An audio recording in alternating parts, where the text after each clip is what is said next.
Welcome everyone to a first of its kind, a rower live stream call where we finally have all the team members in one place. It's great to see everyone.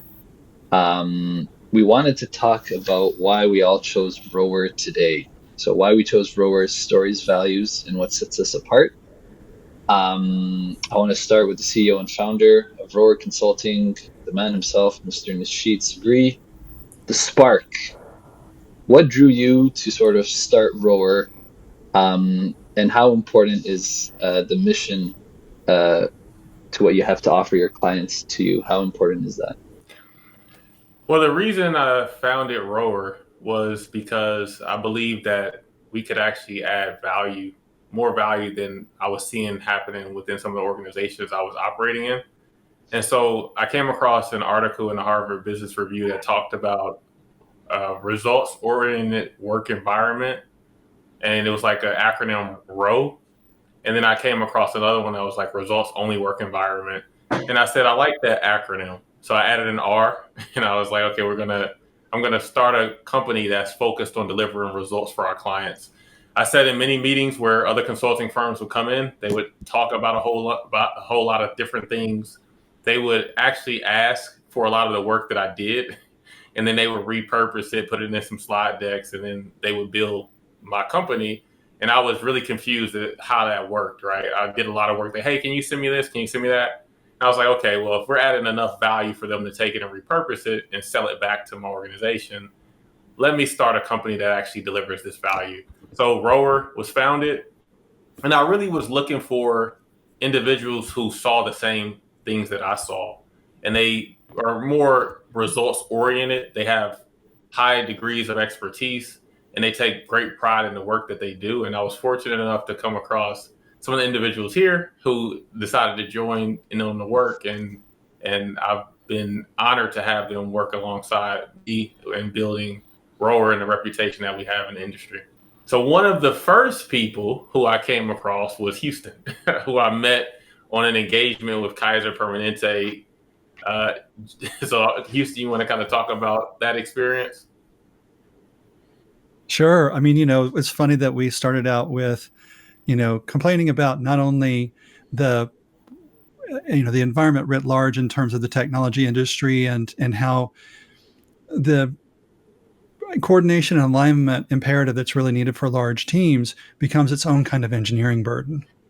And so the idea of keeping a small focused team that actually is focused on delivery and is, about iterating and moving things forward is things that people talk about while they're also building this empire of effort that kind of comes around and becomes its own kind of burden on the process. So process for its own sake was something that we always complaining to each other that we were always seeing, and decided to actually, do something that's different. And then you end up having this, I guess you could say, these interlocking benefits of a smaller, more experienced team able to deliver at a higher velocity actually is of a benefit to the client as well. So in many ways, it's about showing them a new way that is a little antithetical to the way that the kind of staffing reflexes were for and are for technology organizations in recent years. And so, So I was going to say for coordination and alignment that, Zhana actually has a lot to talk about with that as well, because she brings a lot to the table in that area. Zhana, you want to kind of, Sure. well, yeah, go ahead. Yes. Jump on in. So absolutely, I would definitely say like one of the main decision-making factors that I took when joining Rower was on a couple of different principles. Anybody who knows anything about startups, knows about the journey, can understand starting something from the ground up is already a big task. So to come into an organization that had already laid that groundwork out and I can kind of join once they're hitting a higher level of success, that's definitely an honor, but it doesn't come without its challenges, because anything that continues to grow needs the right people. And I knew immediately that this place, Rower, was right because it had the right people in the right positions, and each of us respect our own expertise, and that's kind of how we're able to create that synergy. To Houston's point, having his expertise is just as important as having Alex's expertise, just as important as having Nasheed's expertise, and it's just as important as having mine, because we don't all play the same role. It becomes even more foundational to have people in the right positions who know the role that they're playing. So at this point in my career, it made the most sense. And I definitely have learned a lot and have been introduced into different thought ideologies and ways of thinking about technology that I know I would not have had it not been for Rower's expertise and their level of consultation. Even as an employee myself, I have benefited off of the level of consultation that the team can provide. So to bring it all full circle, as Houston stated, my job is just as important as everybody else's here. And because we all respect each other and respect the work that we're able to do, and we don't always get it right, but we pivot. And when we do get it right, it feels great. I think that's what is truly made me see that very early on, and, continuously be happy with my decision to be in this partnership team and, growing organization. And Alex, I would definitely say, like, the amount of time that you've taken to guide me on a lot of the technical workflows, especially as it pertains to data, has definitely elevated me, my career, and as well as our clients, because now I can have higher level conversations. So I would love to hear kind of your perspective, because I do think, you have enabled me to grow here as well. Thank you for that. We've been working great together. So I think the big thing is for me with Rower is that there is a lot of autonomy in the work. So there's no micromanaging. No one has time to micromanage. We're like a very super lean team. So each person adds a lot of value. And so we just really help each other out with all these things. I learned a lot of stuff from Zhana as well, and Houston and Nasheed. And I think also whenever we're meeting in person, we get work done, but we also just have a lot of fun at Rower. Like, we've gotten dinner a few times in Atlanta, and it's great. So it's a really great group and a really great company. So thank you, Nasheed, for making this happen. Yeah, absolutely. You know what's funny is each of us has a story, right? And we're given the abbreviated story. But I want Alex to kind of talk a little bit about what prompted him. Alex, what made you come to Roar, right? Because I know it started with a LinkedIn outreach. I reached out to you for one of our top clients who we've been working with for a while. And you saw this random LinkedIn message, and you decided to take a chance on a young organization that's growing, and you're coming and adding tremendous value. So talk a little bit about that. Like, what prompted you to say, okay, let me look into this versus ignoring the outreach? Yeah, that was really funny. That was like a faithful Tuesday afternoon or something on LinkedIn. I got a message. I remember that I was looking for contracts, etc. And then I got this message from you, and I was like, this is either a scam or it's real. Which I thought was because I just had no idea. And that was great. It was like, I remember you sent me you told me a little bit about the work, and then you sent me an assessment, and then I sent back the assessment.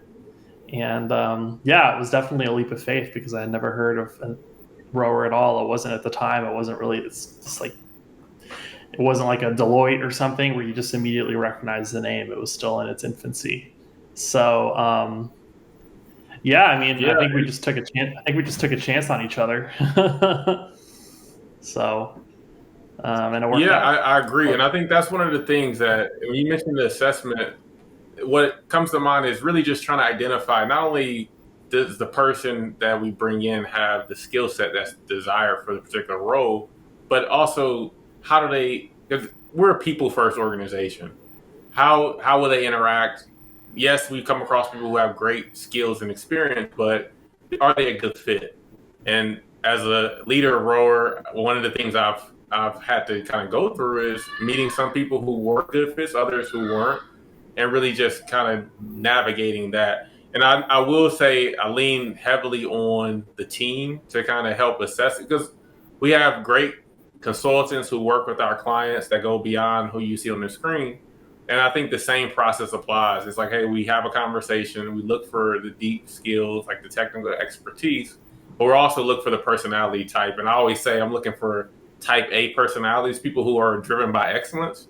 And that's really the aim, because when you have that type of drive, you don't need the micromanaging, because they're going to feel compelled to deliver high value work. And it's been successful. So we're going to continue to go with that differently. What's the coolest project you worked on so far at Rover? I wanted to hear about some of the exciting wins and some of the challenges. I know Alex, I know when you came on board, everyone has kind of come in and done some firefighting. So just talk to me about some of the wins, some of the challenges that we've overcome together. The old joke about, you're in a consultant, you're either wearing a cowboy hat or a fireman's hat. We're all, wearing the fireman's hat. And the project with the pharma client that we have, where we, we're given this, you're always given a picture of the way things are, and they're trying to be as honest as they can. But then when you actually get in there, you realize how far the challenges go. So I'm trying to stay with positive terminology, but it ends up being a firefight that you didn't really expect, because there are potentially teams that are pouring gasoline on from the side somewhere that you don't recognize until you're a month into the project. So, but we were able to surmount that, and kind of, again, a function of coordination and alignment as much as anything else, as well as dealing with the technical concerns, and being able to build a cohesive center of excellence for them to take and put all of the reporting into one place, to where they can really funnel and focus their efforts across the various divisions within the company. And it started with a 1 month, actually 2 week assessment that grew to almost a month. And then a follow on tranche of work that the more that we looked, the more we found. And it had to do with things that we always talk about, which is organizations need to get the primitives right. They need to understand how they organize their data and how they organize their teams, and then doing the execution to ensure that what the technology side of the business is doing is aligned with what the business actually needs. And so we were there kind of refereeing some of those conversations to make sure that the message was being communicated clearly. And at that point, it was a matter of execution, and we managed to do it. So from the perspective of taking the challenges on of a pharmaceutical, life sciences oriented organization, where everyone is very highly competent in what they do, and they have a high degree of confidence in what they're doing, and tend to do so to the exclusion of the coordination and alignment that's required, and getting that to be realigned in a way that allows it the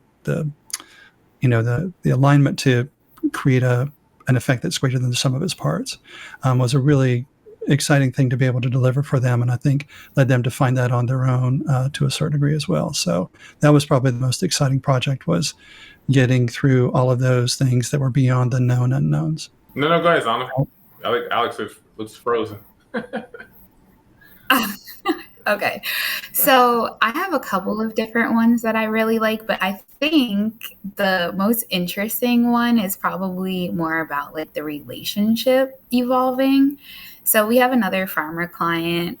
We've been working with them far beyond the time that Rower discovered me, I guess is a way to put it, since about, I think, 2019, if I'm not mistaken. And that account has been challenging just due to how rapid everybody's career just trajects up at a certain level. So the individuals who brought us into the company are no longer in the position of power to make those decisions anymore to hire Rower. So now, other parts of their teams have been grandfathered in to the relationship that was built far beyond even I or any of the people that I currently work with even were maintaining. So that adds a different level of challenge. Now you've got all of these new faces and new places that don't know each other. And it's almost like you have to start from ground one in a sense.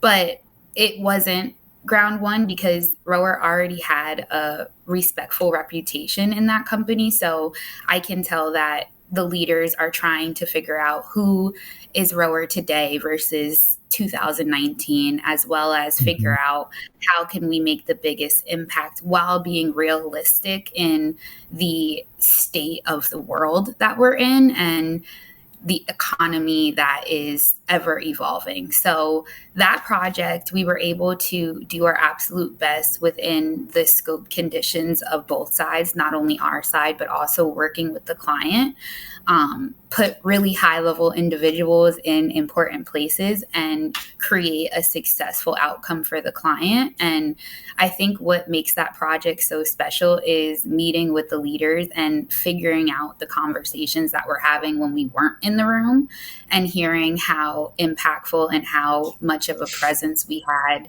in those boardrooms when nobody from Rower was sitting there. But hearing how leadership talked about the impact, talked about the project, talked about how, oh, if we had only invested X amount of money more, we could have done X more, is I think what really kind of shows the power of the relationship. And we work in technology. Anybody in technology or STEM knows these are not straightforward projects. Like, this is technology. So just knowing that they're willing to be patient with us as we're being patient with the technology and patient with the resources that both parties were able to work out, I think was kind of a true representation of what it really means to have a partnership, not just we won for the client, but, oh, the client respects us.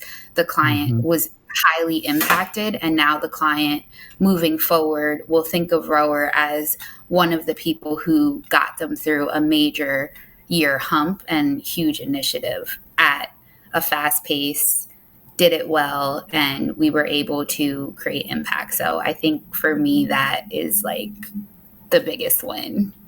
Alex, how about you?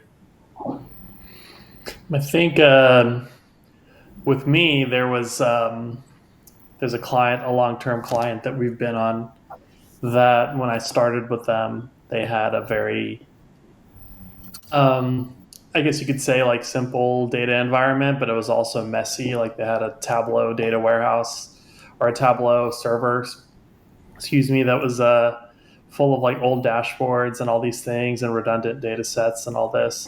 And we came in and helped clean all that up and organize it, and then just kind of let them know what they didn't know at the time.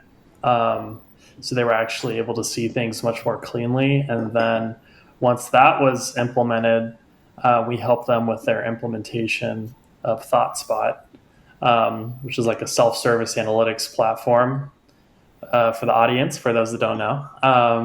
And that generated a lot of empowerment in the organization, because people were now suddenly able to pull their own data versus going through a data analyst, which is how it's traditionally been done. So that was a really, really impactful thing. And then it increased, I guess, the data literacy of the organization, and then people understood what our work was much better. And then they understood our value much more, and then that led to more projects and more insights and more wins, more Rower wins. So when we're thinking about the work that we've done and where the industry is headed, I know we're working on some things internally. Houston, I know we put out some things around Speakeasy and the capabilities of Gen AI, Gen BI, and LLMs, large language models, or even small language models. Talk to me, each of you all, about where you see the opportunities in this space and where you think the new wins will come from as we move forward. Yeah, it's interesting. You and I had that conversation with a client where good, prudence in terms of just managing like your data lake or data warehouse or whatever you have, and having a good data catalog itself feeds into being able to do things like informing an inference model to be able to guide it in terms of like knowing what data that you have and the way that you want it to be treated when you're asking an agent to be able to give you a structured answer back out of some data. So it's this weird thing of like this thing from the 1990s everyone was talking about with data warehousing still applies today. So this ground level garden variety execution is the thing that actually gives you the leverage and the power to be able to take advantage of this modern technology. And so getting people to believe that it really is that simple while also being that hard. Like it's a very straightforward answer, but it's not easy to accomplish. So the idea of what we bring is building that runway and that paved path that allows all of those new adventures to be kind of like a natural extension of having a proper data landscape. So I think that really is the power of what we bring in. And the thing that I think is the key that unlocks the lock is just having good primitives in place. How about you, Zhana, Alex? What do you all think? What are you all seeing based on some of the conversations you all are having? I know, Zhana, you're talking to a lot of our clients, and they have aspirations, whether it's a new ERP system, or they want to do migrations, or they want dashboards, or they want better processes, workflows, like ETL processes that have better insights around whatever the data is they're trying to pull. There's a lot of things that are happening, but in terms of what we really want to lean into, what are you all seeing?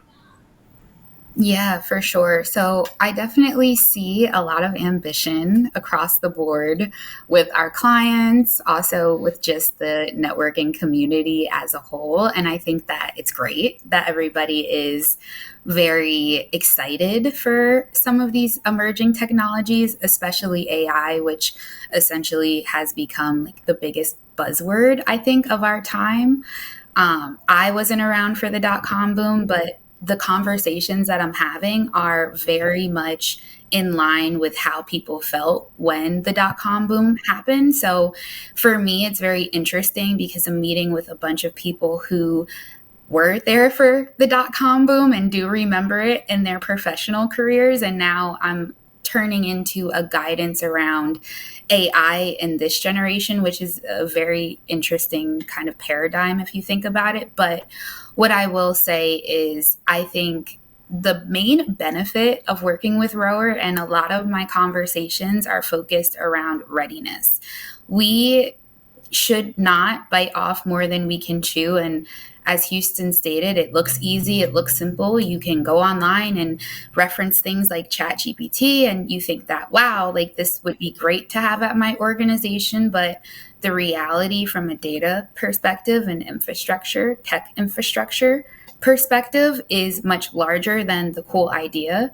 So I think a lot of the conversations that we're having is identifying where in the AI journey, if we just want to use that blanket term, do our clients sit and our prospective clients sit and the community as a whole sit, and then chunking out implementations and or actualizing technology that they already have to essentially get them to the place that they see. But you don't just go from having very little infrastructure wise to a completely advanced analytics machine.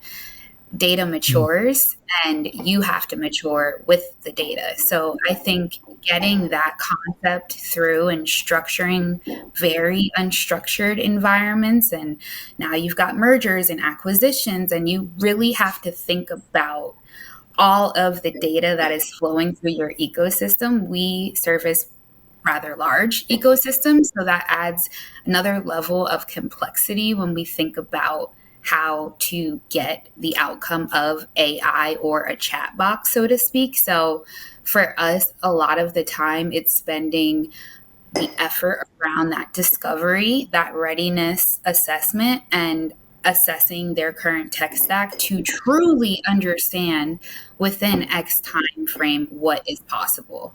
And I think sometimes we're the reality shifters because we're not a firm that is going to just sell you a cool idea and you can't have it implemented. I've worked in technology a long time. I've seen it.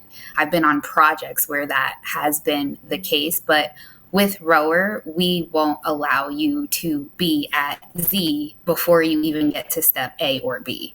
So I think that truly shows like the level of intention that we have around something that we know very well. And we know that a lot of organizations are in the very infant stages of executing AI at a high level like they hope to. But being a part of that journey, I think, is why Rower is here. So it's pretty cool. It's a cool dynamic, but I do think people should be realistic about what level of effort having this type of technology transformation will truly do for organizations, not only today in 2025, but as we get into 2030 and 2035, we're only getting more advanced. And right now, the technology is outperforming humans. So our goal is to have the humans understand what they are working with.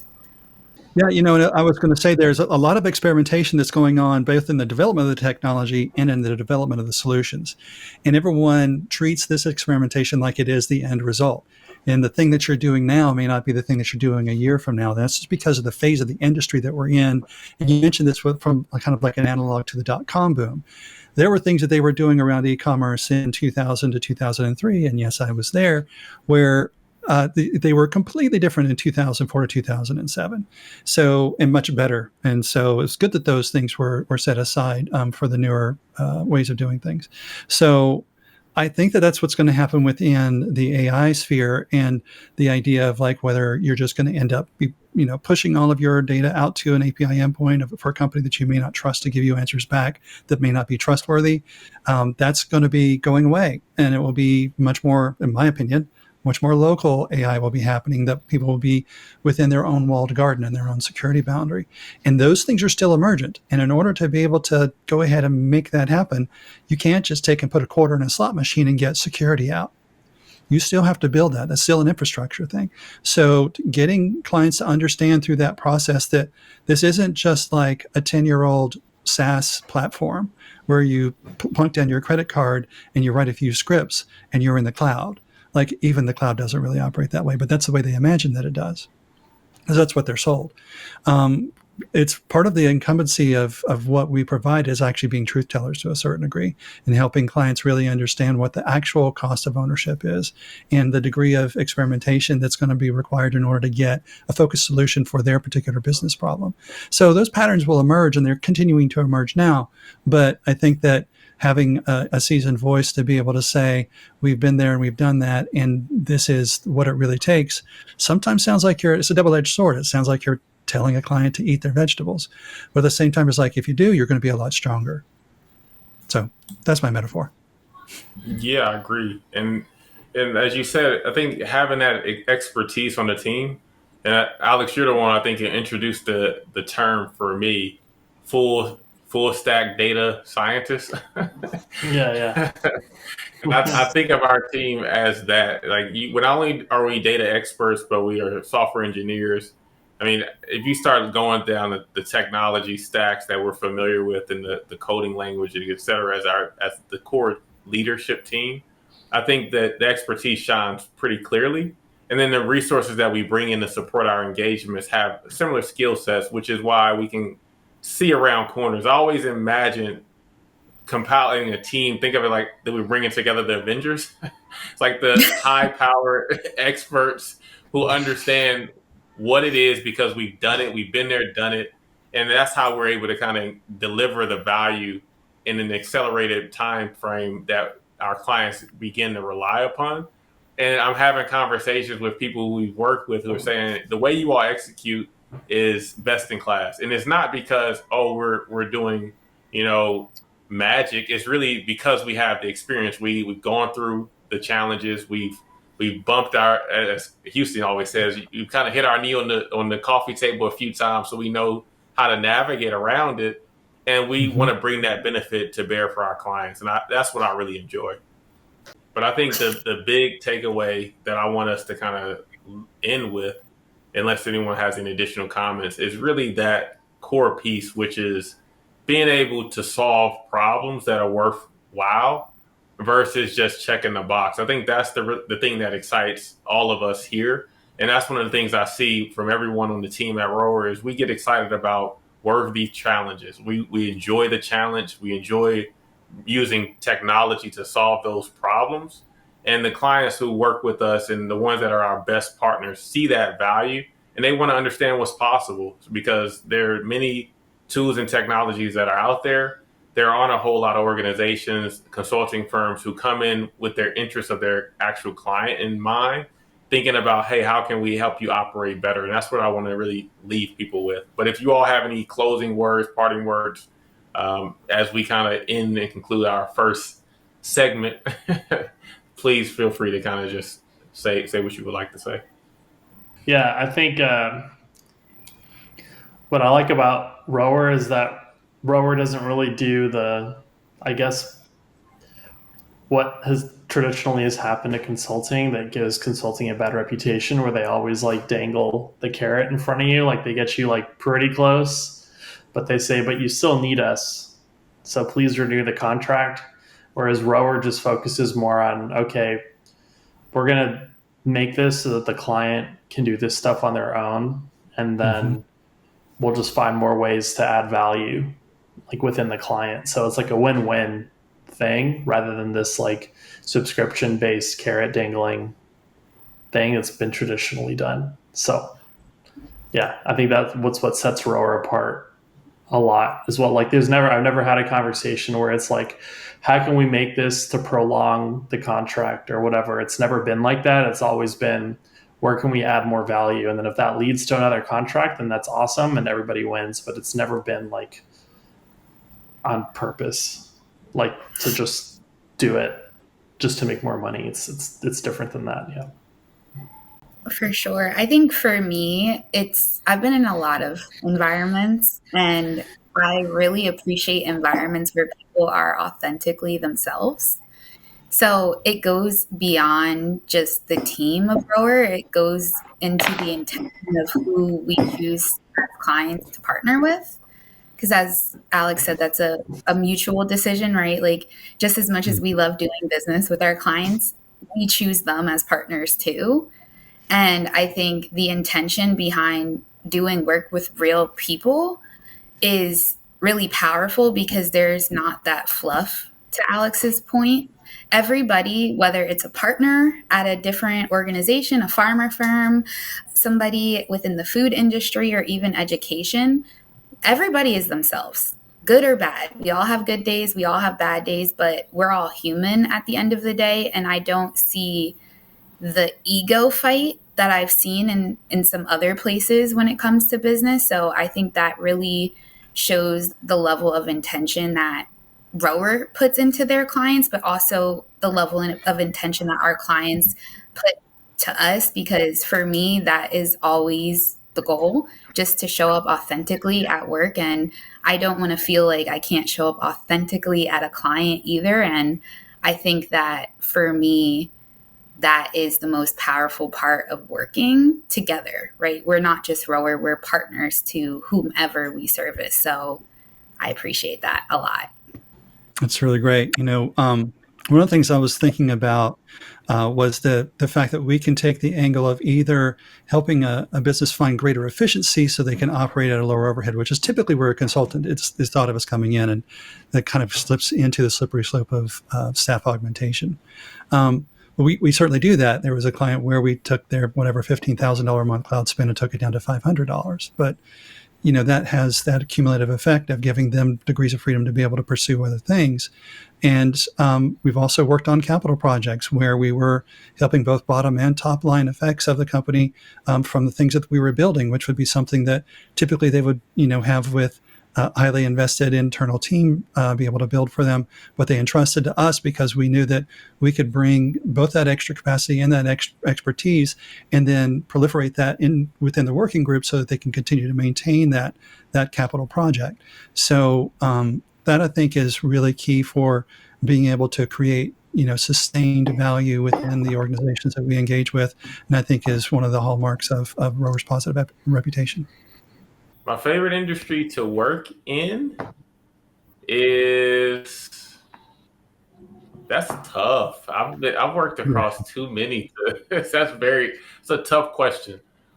I'm going to say education. That's where I started my career, working in the education nonprofit, and I learned a ton of things that were transferable.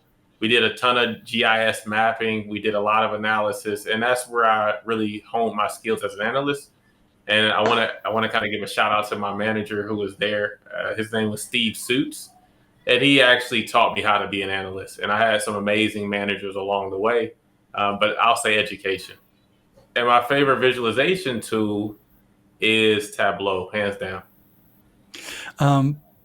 So I'm going to cheat on the question and say my favorite visualization tool is something that I roll for myself, because I have that proclivity, but I have the most experience with Power BI. And I think that the difference of emphasis that everyone brings means that regardless of whatever technology is being used by the client, we're able to kind of satisfy the domain that they choose and the tools that they choose. And I would probably say that my favorite industry is also going to be a cheat question, because it's going to be, the answer is wherever the hardware and the software meet. So I've had a lot of experience in automotive and other places that relate to IoT. And I think that is the place where, if you get the primitives right, then all the other things become easier. So you have a million devices out in the field and you're bringing the data in. If you're getting flooded with a bunch of extraneous stuff you can't handle, if you go out to the edge and you solve it, then you solve a lot of problems, at the center. So even though I have a lot of, cloud native development experience, the place where I feel the most comfortable is where the software and hardware meet. That's just me. Yes. So as far as favorite industry, I really like the creative arts. So anything within the realm of beauty, entertainment, anybody who's just authentically embodying their creations in color, I tend to just like those projects and industries a little bit better. I'm personally interested in them.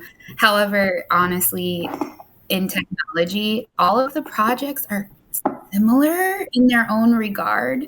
So it really doesn't matter what industry you're in. Like if you like technology, you just like technology. You could service anybody. When it comes to visualization tools, I think the team would probably say Canva. That is where I live the most. I don't know, something about the way that you could just creatively flow with the different elements of whatever it is you're trying to create. My brain processes it better, and I'm able to create, in my opinion, some of my better work on there. The team would also probably agree, to be honest. But yeah, that's it. Yeah, my favorite industry is probably construction and restaurants, which I've become pretty proficient in, because they tend to be very entrepreneurial industries. Like these, you're literally building something, a physical structure. So I like how tangible that part of it is. If you're building a restaurant, you can see it and you can envision people going in there to eat and all these things. And then my favorite visualization tool would be Tableau, I would say, because it's really easy to build on. Yeah, it's really easy, but I have a soft spot for Power BI for sure, especially because it's so easy to share Power BI dashboards with people, especially if they're all using Microsoft products. But in terms of malleability and flexibility, I would do Tableau, because you can get really, really precise if you need to make a really bespoke visualization. Yeah.